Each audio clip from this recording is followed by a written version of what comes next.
आप शब्द तो बोलते हैं मगर शब्दों के अंदर नहीं घुसते हैं। घुसते हो क्या? शब्दों के अंदर घुसने का प्रयास किया करो। शब्दों के अंदर घुसने का मतलब ये नहीं कि उसको लिख लेंगे और उसके ऊपर बैठ जाएंगे, ये नहीं कह रही हूं। शब्दों के अंदर घुसने का मतलब है उसके अर्थ को जानना, उसके भावार्थ को जानना, उसके विषय की जानकारी लेना, उसमें क्या लिखा है, वो शब्द क्या बोल रहा है। दिन भर बोलते हैं मगर समझते और जानते नहीं है। शब्द बहुत बड़ी शक्ति है। दिन भर कहते हैं नमो सिद्धाड़म, नमो सिद्धाड़म। सिद्ध भगवान है कौन? जब तक उनकी शक्ति की जानकारी नहीं होगी तब तक हमारा उनसे लिंक नहीं होगा, और जब तक लिंक नहीं होगा तब तक उनकी किरणें हम तक पहुंचने वाली नहीं है। तो उनकी किरणें हम तक पहुंचे इसके लिए तार जोड़ना जरूरी है, क्योंकि बिना तार जोड़े किरण आने वाली नहीं है। और जब तक जानकारी नहीं होगी तो किरण कैसे जुड़ेगी, तार कैसे जुड़ेंगे, किरण कैसे आएगी, वो भाव हमारे अंदर कैसे पैदा होंगे। तो नमो सिद्धाड़म कहो तो सिद्ध भगवान की याद आनी चाहिए। कौन है वो सिद्ध? कहाँ रहते हैं वो भगवान सिद्ध? सिद्धालय में रहते हैं। मात्र उनकी आत्मा है, शरीर और कर्म उनसे पूर्णतः अलग हो चुके हैं। ऐसे सिद्ध भगवान हैं। अब वो कभी संसार में दोबारा जन्म नहीं लेंगे। ऐसे सिद्ध भगवान हैं। और अपना कार्य सिद्धि करना है। यदि संसार का काम सिद्ध करना, कोई किसी की भी सिद्धि हो सकती, चाहे संसार का काम हो, हम मोक्ष मार्ग में चल रहे हैं तो हमें वो सिद्धि चाहिए है। आप संसार में रहते हो, अरे बोलो ना, कार्य सिद्ध हो, भावना भाते हो नहीं भाते हो? शिव चक्र विधान किया नहीं किया अभी तक? कुछ लोगों ने किया है और कुछ लोगों ने नहीं किया है। सब वर्ष में 3 बार अष्टानिका आती है। कार्तिक के, फागुन मास के हैं, कार्तिक, फागुन और आषाढ़ मास के अंत 8 दिन माही, अंत 8 दिन माही, आषाढ़, कार्तिक और फागुन 3 अष्टानिका आती हैं। और तीनों अष्टानिका में शिव चक्र विधान किया जाए, आप देखिए मन कितना शांत रहेगा, कितना पवित्र रहेगा। पहले के समय में जो बड़े बड़े सेठ होते थे, जैसे ही अष्टानिका पर्व आता था वो विधान थाप लेते थे और अपनी पहले एक से ज्यादा पत्नी होती थी ना। आप मुस्कुरा क्यों रहे हो? एक आप कह रहे हैं हमारी तो एक ही है, बस एक ही को संभालना बड़ा मुश्किल हो रहा है। हैं आप तो ज्यादा की बात कर रही हो। हाँ, पहले बहुत सारी रानी होती। रावण की भी 16,000 रानियां थी। 8 थी या 16 थी? 18,000 रानियां थी। और इसी तरह से नारायण की बहुत सारी होती हैं, प्रति नारायण की बहुत सारी होती हैं, बलभद्र की होती है, और पहले के राजाओं की भी बहुत सारी होती थी। और चक्रवर्ती की कितनी होती है? क्या बात है, याद है आपको? 96,000। कितनी? अरे बोलो ना, 96,000। पूरे 2-4 शहर बस जाए, इतने। एक एक रानी को एक एक महल मिलता था रहने के लिए। आपका तो छोटा सा मकान होगा, उसको तो पूरा पूरा महल, एक एक महल मिलता था सबको रहने के लिए।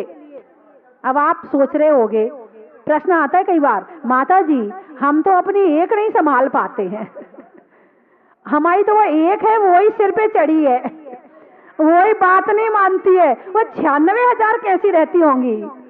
अरे चक्रवर्ती का इतना पुण्य होता है कि वो 96,000 चक्रवर्ती के इशारों पर चलने वाली होती है। उसे कहने की भी जरूरत नहीं पड़ती है, इशारा किया और काम हो गया। और ये निश्चित है कि चक्रवर्ती को बुढ़ापा नहीं आता है, महापुरुषों को बुढ़ापा नहीं आता है। लेकिन उनकी जो रानियां होती हैं वो बूढ़ी होती है, मतलब बूढ़ी भी हो जाती हैं। जब समय आता है, उम्र आती है तो बूढ़ी भी हो जाती हैं और उनकी मृत्यु भी हो जाती है। लेकिन जैसे ही एक की मृत्यु हुई तो दूसरे से शादी हो जाती है। 96,000 की संख्या पूरी रहती है। बात समझ में आई कि नहीं आई? चक्रवर्ती को बुढ़ापा नहीं आता है, रानियों को बुढ़ापा आ जाता है उम्र के साथ में। और जब वो चली जाती हैं तो 1-2 के जाने के बाद जितनी जाएंगी उतनी शादी उनकी हो जाएगी। 96,000 की काउंटिंग पूरी रहेगी, उसमें कमी नहीं हो सकती है। तो 96,000 बड़ी अच्छी होती है, एक से एक सुंदर होती है। और उन 96,000 को भी छोड़कर चक्रवर्ती दीक्षा ले लेते हैं। 96,000 को भी छोड़ करके परेशान होके नहीं, खुशी से। नहीं तो आप सोचोगे हम एक से परेशान होते हैं, वो 96,000 से बहुत परेशान हो जाता होगा इसीलिए दीक्षा लेता होगा। नहीं, उसे वैराग आता है, उसके बाद वो दीक्षा लेता है। उसको 96,000 से भी वैराग आ जाता है। आपको एक है, उससे वैराग कभी आया नहीं आया? अरे भाई साहब बोलिए ना, कभी वैराग आता नहीं आता? आता तो है जब दोनों का झगड़ा हो जाता है, हाथावा जाता है। इससे अच्छा था कि इस कीचड़ में ना फंसते, हम दीक्षा ही ले लेते, वही ज्यादा बढ़िया था। पत्नी भी कहती अरे हम भी कहाँ फंस गए, हम भी अब माता जी बन जाते तो अच्छा था। थोड़ी देर बाद दोनों के झंडे झुकते हैं, फिर नमो सिद्धाड़म, फिर शुरू। थोड़ी देर के लिए वैराग आता, ज्यादा वैराग नहीं आता है। स्थायी आ जाए ना तो दीक्षा हो जाए। तो भरत चक्रवर्ती भी अष्टानिका पर्व में भगवान की 8 दिन पूजा करता है। राजा महाराजा 8 दिन के लिए विधान थाप लेते थे और पूजा करते थे भगवान की। बड़े बड़े सेठ अपनी पत्नियों सहित पूजा करते थे भगवान की। आपकी एक है, उसको ही लेके बैठ जाया करो, चल वे पूजा कर लेते, चलो भगवान का विधान कर लेते, आराधना कर लेते हैं। और 8 दिन तक पूजा करना चाहिए अष्टानिका पर्व में। नहीं होने में गर्व का, इंजीनियर के सर्व का, और होने में अष्टानिका पर्व का बड़ा ही महत्व है। खेत में धान का, शादी में पान का, और अष्टानिका पर्व में होने वाले सिद्ध चक्र विधान का, जोर से बोलो ना, पानी में खोलने का, बनिया में तौलने का, आपके जोर से बोलने का। तो भगवान की पूजा करना चाहिए। 3 तरह की पूजा होती है, छोटी, बड़ी और मझोल। रोज की पूजा, एक पूजा कर ली, 2 पूजा कर ली। 15 दिन की पूजा, महीने भर की पूजा, एक आध छोटा विधान कर लिया। और वर्ष की पूजा, 3 महीने 4 महीने की पूजा, सिद्ध चक्र विधान कर लिया, कल्पद्रुम विधान कर लिया।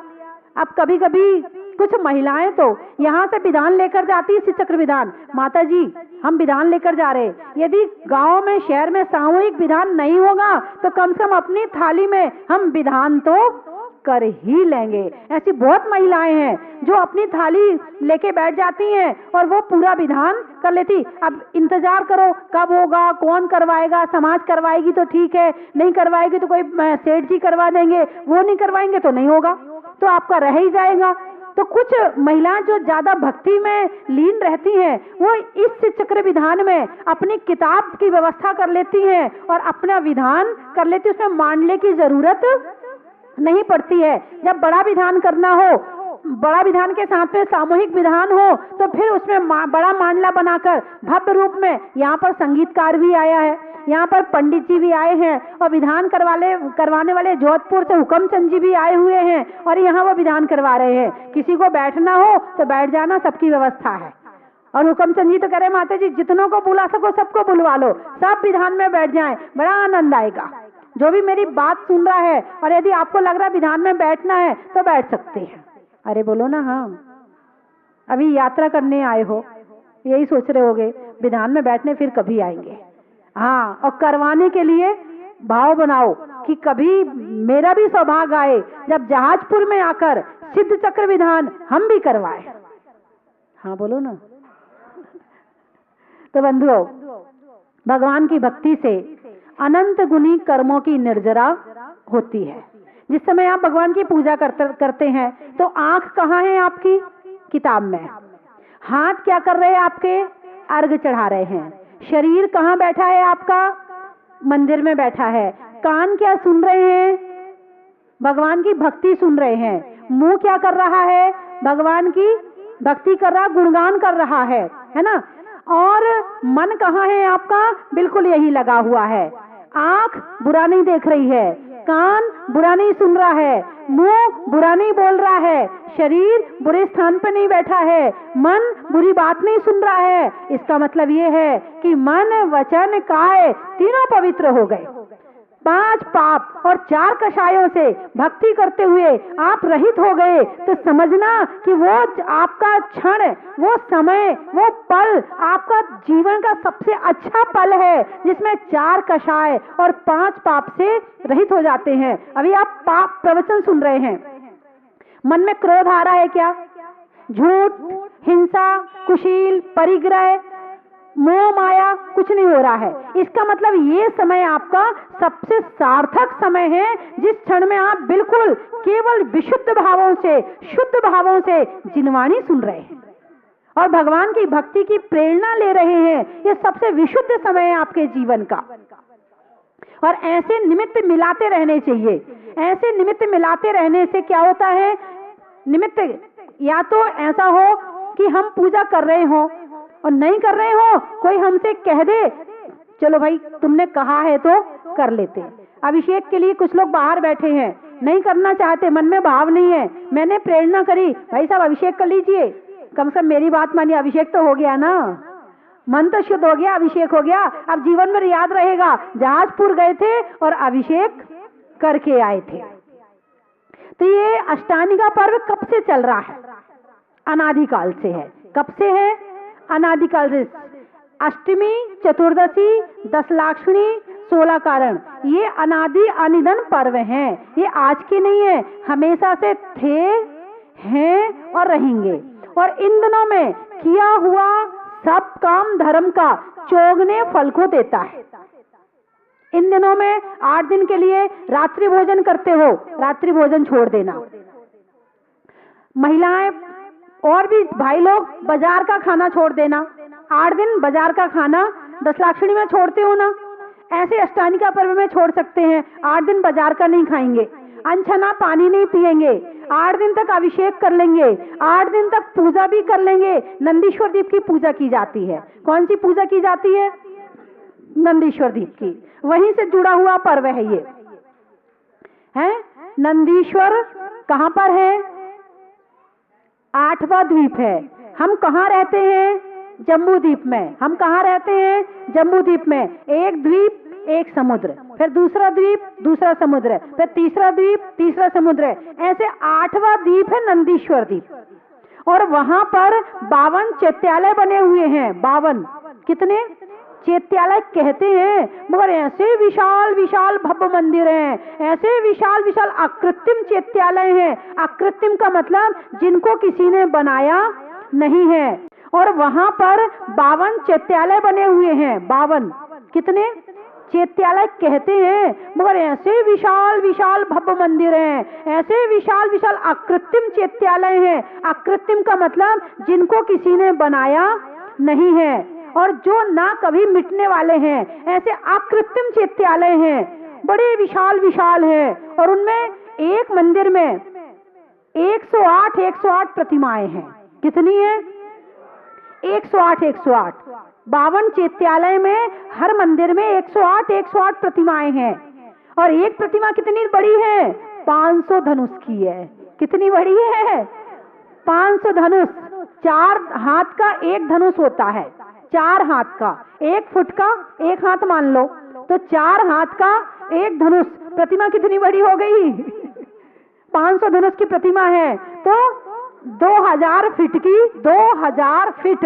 अभी तो हमारे यहाँ रिकॉर्ड बनाते हैं कि भाई पहले किसी ने 51 फीट की प्रतिमा बनवाई, फिर किसी ने 71 की बनवाई, फिर किसी ने 108 की बनवाई। लेकिन अकृत्रिम चैत्यालय के आगे कोई भी नहीं जा सकता। 2000 फीट की प्रतिमा, विचार करो कितनी ऊंची होगी।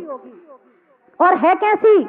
पूजा करते ना नंदीश्वर दीप की। लाल नखे मुख नयन श्याम अरु श्वेत हैं, श्याम रंग भोए सिर केश छवि देते हैं, वचन बोलत मनो हसत कालुष हरम, भवन बावन प्रतिमा नमो सुख करम। लाल नख मुख नयन श्याम अरु श्वेत है, जैसे भगवान साक्षात होते हैं, उनके गुलाबी ओंठ होते हैं, बाल काले होते हैं, भौएं काली होती हैं, और जैसे उनके शरीर का रंग होता है, ऐसे अकृत्रिम चैत्यालयों की प्रतिमा होती है। और लगता है साक्षात भगवान बैठे हुए हैं, बस अभी बोलेंगे, अभी बातचीत करेंगे। कई बार तो नंदीश्वर दीप हसनापुर में है, शिखरजी में है, कई जगह पर है। दर्शन करते करते मेरे इतने भाव होते हैं, हे भगवान वो दिन कब आएगा जब साक्षात नंदीश्वर दीप में जाके दर्शन करेंगे। किसी से पूछा पंचमेरु कहाँ है, बोले नंदीश्वर दीप में है, क्योंकि नंदीश्वर दीप के बीच में पंचमेरु बने होते हैं। पंचमेरु नंदीश्वर दीप में नहीं है, ढाई द्वीप में है। जम्बू द्वीप में है, धातकी खंड में है, एक जम्बू द्वीप में, 2 धातकी खंड में, 2 पुष्करार्क द्वीप में, ऐसे 5 मेरु यहाँ पर हैं। और नंदीश्वर द्वीप 8वां द्वीप है। तो इस तरह से नंदीश्वर द्वीप, अब वहां पूजा करने कौन जाता है? आप जा सकते हो क्या? नहीं जा सकते। मनुष्य ढाई द्वीप से बाहर नहीं जा सकता है। जम्बू द्वीप, धातकी खंड और आधा पुष्कर द्वीप, इससे आगे मनुष्य नहीं जा सकते हैं, ना रहते हैं मनुष्य, उसके आगे देवता ही जा सकते हैं। तो देवता जब जाते हैं तो वहां जाकर पूजा करते हैं। एक राजा की कहानी आती है कि अष्टानी का पर्व आया, तो अष्टानी का पर्व के समय पहले दिन राजा रानी छत पे बैठे हुए थे। तो छत पर उन्होंने देखा बाजे की आवाज आ रही, कहां से आ रही? ऊपर से आ रही, आकाश में से आ रही है। ऊपर देखा तो देवतागण बाजे बजाते हुए नंदीश्वर द्वीप जा रहे थे। राजा ज्यादा धर्मात्मा नहीं था, रानी सम्यक दृष्टि थी, उसे सारा ज्ञान था। तो राजा ने पूछा ये कौन है, कहाँ जा रहे हैं? तो रानी ने बताया महाराज ये देवतागण है, अष्टानी का पर्व आज से प्रारंभ हो गया है और ये नंदीश्वर द्वीप की पूजा करने के लिए जा रहे हैं। तो नंदीश्वर द्वीप हम जा सकते हैं? नहीं महाराज, हम नहीं जा सकते। क्यों नहीं जा सकते हैं? वो विद्याधर था, राजा जो था विद्याधर था, वो आकाश में अपनी विद्या से उड़ सकता था। जब वो आकाश में उड़ रहे, हम भी उड़ सकते, तो हम क्यों नहीं जा सकते? रानी ने कहा महाराज हम मनुष्य हैं, हम नहीं जा सकते। अरे हम जाएंगे। कैसे नहीं जा सकते? हम जाके बताएंगे। अब जिद्दी लोग होते हैं कुछ, जो भगवान महावीर की बात भी नहीं मानते हैं। तो राजा ने अपना विमान उठाया और उड़ चला। जैसे ही वो बड़ी तेजी से जा रहा था, उसने सोचा मैं भी देवताओं की बराबरी करूं, मैं भी तेजी से जाऊं। और रानी धर्मात्मा थी, ये तो पता था कि धर्म बहुत अच्छी चीज है, और बड़ी श्रद्धा भी थी, करता नहीं था, श्रद्धा बहुत थी। उसने सोचा मैं भी नंदीश्वर द्वीप के दर्शन करूं। तो जब वो रास्ते में जा रहा था, उड़ते हुए जा रहा था विमान में, तो जैसे ही बीच में ढाई द्वीप के बाद मानुषोत्तर पर्वत आया, उसका विमान टकराया और वो एक्सीडेंट हो गया। उसका क्या हो गया? उसका एक्सीडेंट हो गया। आपकी भाषा में एक्सीडेंट हो गया। और ऐसा एक्सीडेंट हुआ कि फिर वो बचा नहीं। लेकिन नंदीश्वर द्वीप की वंदना करने जा रहा था, भगवान के दर्शन करने जा रहा था, मन में भगवान के भक्ति के भाव थे, इसलिए मर करके वो क्षण भर में देव बन गया।